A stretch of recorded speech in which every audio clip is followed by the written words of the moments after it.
To respond on behalf of the 2018 Hall of Fame class, please welcome Coach Mack Brown.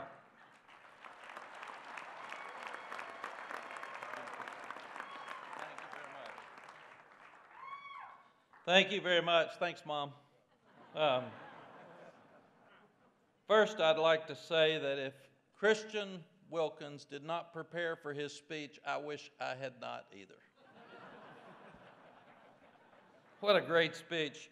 And I'd also like to tell Coach Sweeney that I have been recruiting him and offered him a postgraduate scholarship. So I've been working on that all night.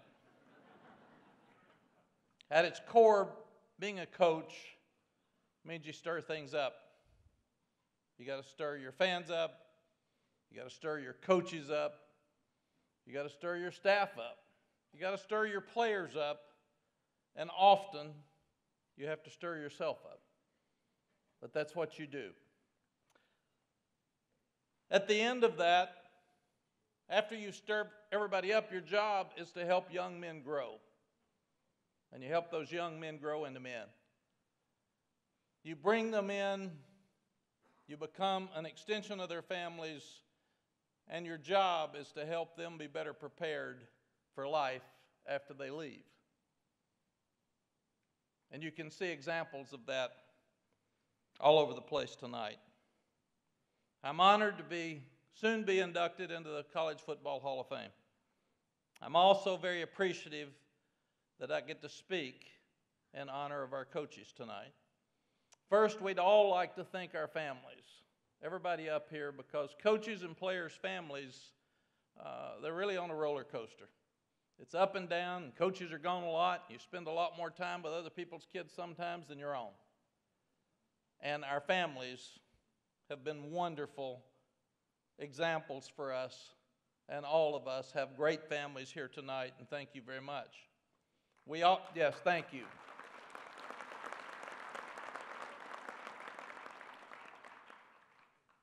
So from Coach Churchman and Coach Beamer, thank you to the families, thank you to the staffs, thank you to the many friends we have out there, but especially thank you to the players.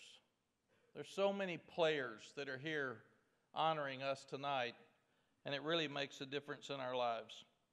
Last year when I got the call from Steve Hatchell, I was very honored and excited to be joining the College Football Hall of Fame. And the first thing I asked Steve, he said, it'll happen in a year.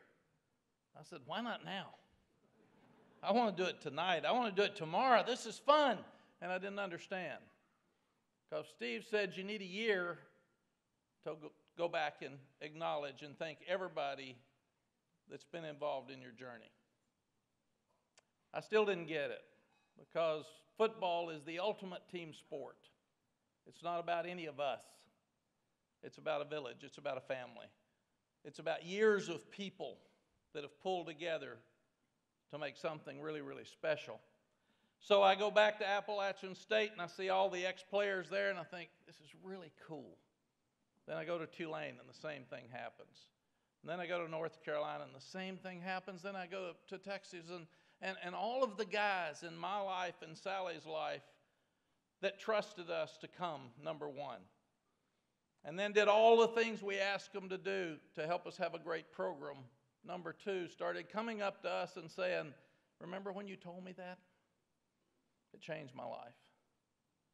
And Coach, you jumped on me that day, and you were right. I didn't like it, but now I understand. And I'm raising my kids like you raised me.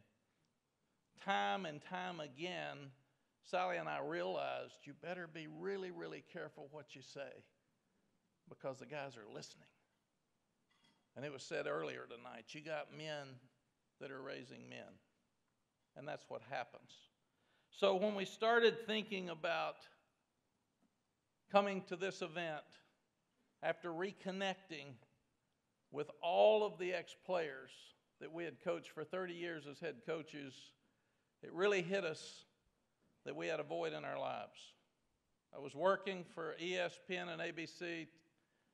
I was helping Texas in some situations and had a wonderful time. I'm going to tell you now, that TV gig's good.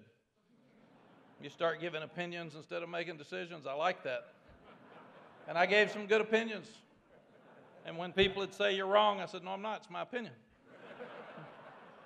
And I could do it at halftime while those poor coaches were in there sweating. I could do it after the game while the coaches were throwing up. I went to eat. I didn't lose a game for 5 years. Not one. I got smarter. In fact, people now think I'm pretty smart. It's really interesting.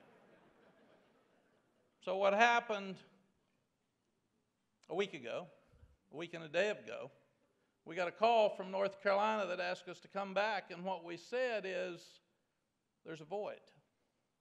And the void in our life, as much fun as we were having, our void was that we didn't have young people to mentor. We didn't have these guys. We didn't have the many players that are here tonight that Mel and Frank and I had talked to. And that's a void, because that's what coaches do. They coach. So when you ask yourself, why football? When you ask yourself, does coaching matter? And you ask yourself, does football matter? Just look around. Yes, it does. Thank you very much.